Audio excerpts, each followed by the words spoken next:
TG Genco ఆడిటోరియంలో హసిత భాష్పాల పుస్తకావిష్కరణ కవి అందశ్రీ రచనలను కొనియాడిన సీఎం రేవంత్. తెలంగాణ రాష్ట్రానికి సీఎం ద్రోహం చేస్తున్నారన్న జగదీష్ రెడ్డి. చంద్రబాబు కుట్రలకు రేవంత్ వత్తాసు పలుకుతున్నారన్న ఎమ్మెల్యే. ఏకగ్రీవంగా ఆంధ్ర క్రికెట్ అసోసియేషన్ కమిటీ ఎన్నిక. అధ్యక్షుడిగా కేశినేని చిన్ని, కార్యదర్శిగా సానా సతీష్.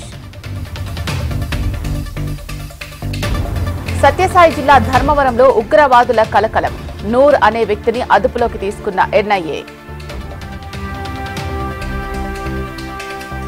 తెలంగాణలో చురుగ్గా కదులుతున్న రుతుపవనాలు. 7 జిల్లాలకు రెడ్ అలర్ట్ జారీ చేసిన వాతావరణ శాఖ.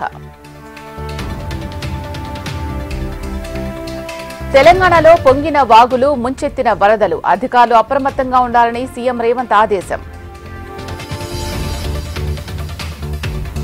ఉచిత బస్సు ప్రయాణంపై మహిళల హర్షాతిరేకాలు. ఆర్థిక భరోసాగా ఉంది అంటున్న అతివలు. మహిళా సాధికారత ప్రపంచానికి చాటుదామన్న మంత్రి లోకేష్. టికెట్తో సెల్ఫీ దిగి హ్యాష్ట్యాగ్ చేయాలని సూచన.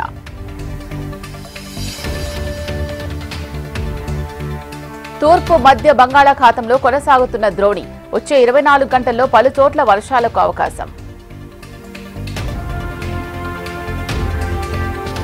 యానిమేషన్ పేరుతో డిపాజిట్లు సేకరించిన 3 అరెస్ట్. లాభపడిన వారు డబ్బు వెనక్కు ఇవ్వాలన్న విజయవాడ సిపి. హైదరాబాద్ మాదాపూర్ పిఎస్ పరిధిలో ఉద్రిక్తత. మైనర్ బాలికపై హాస్టల్ యజమాని లైంగిక దాడి చేసినట్టు ఆరోపణలు.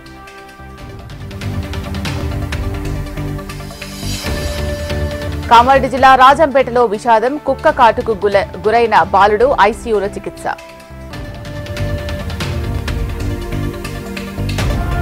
కోదాడలో సీఎంఆర్ఎఫ్ చెక్కుల అక్రమాల కేసులో 6 అరెస్ట్.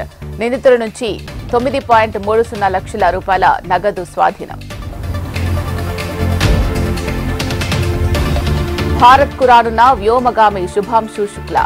యాక్సియం 4 మిషన్ తర్వాత తొలిసారి భారత్ కు శుభాంశు. బీఆర్ఎస్ నేత ప్రవీణ్ కుమార్ సంచలన వ్యాఖ్యలు. కాళేశ్వరం ప్రాజెక్టు ఫెయిల్ చేసే కుట్ర చేశారని ఆరోపణ. సత్యసాయి జిల్లా ప్రభుత్వ ఆసుపత్రిలో వైద్యుల నిర్లక్ష్యం. గంటల తరబడి వైద్యుల కోసం ఎదురు చూస్తున్న రోగులు. గత ప్రభుత్వం ఏపీని అప్పులపాలు చేసిందన్న మంత్రి నారాయణ. స్త్రీ శక్తి పథకానికి మహిళల నుంచి అపూర్వ స్పందన అని వెల్లడి. ఆపరేషన్ సింధూర్తో తమకు భారీ నష్టం వాటిల్లిందన్న పాక్. 13 మంది సైనికులు సహా 50 మంది మరణించినట్లు వెల్లడి.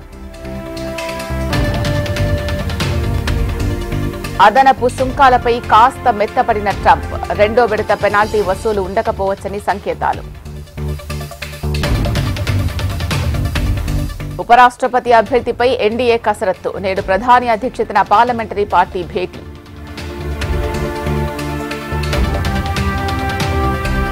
ఓట్ల చోరీపై రాహుల్ గాంధీ పోరు ఉద్ధృతం. ఇవాళ్టి నుంచి బీహార్లో ఓటు అధికారక్ యాత్ర. జీఎస్టీ స్లాబ్ల మార్పుతో తగ్గనున్న భారం. దిగిరానున్న వివిధ రకాల వస్తువుల ధరలు.